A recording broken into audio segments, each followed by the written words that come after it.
हमर जान लेके जान कहवा चल गइलू जान हो। हमर जान लेके जान कहवा चल गइलू जान हो।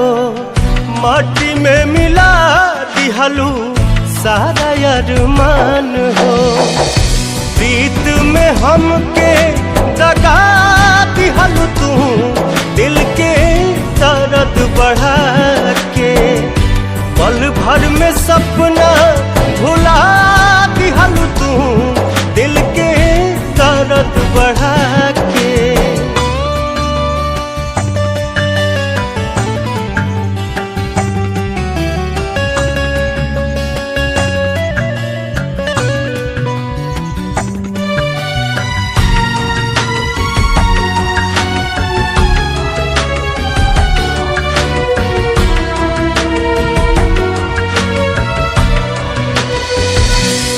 छीन लिहलू तू चैना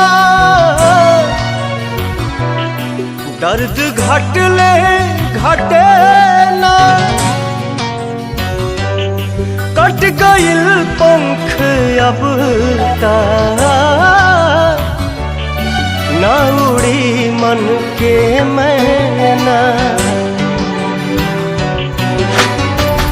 चारू ओर छा गइल गम के बदरिया। सूझे न रहिया सगरो पसरल अन्हरिया। न जाने कैसन सजा दिहलू तू दिल के दर्द बढ़ा के।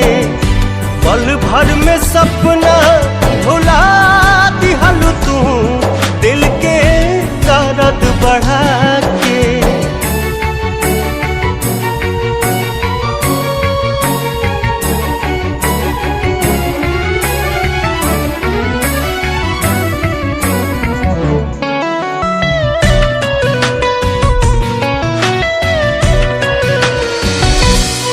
रह गइल अब का बाकी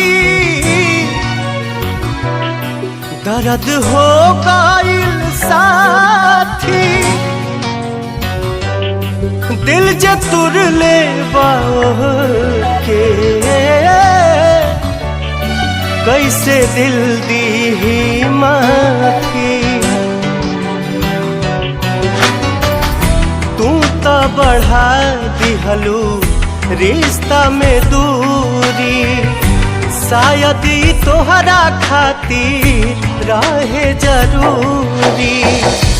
आस के दिया ना बुता दिहलू तू दिल के दर्द बढ़ा के।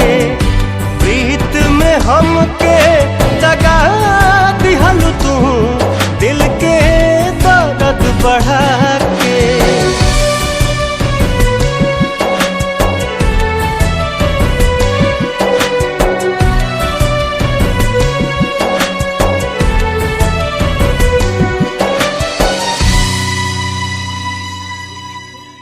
हमर जान लेके जान कहवा चल गइलू जान हो।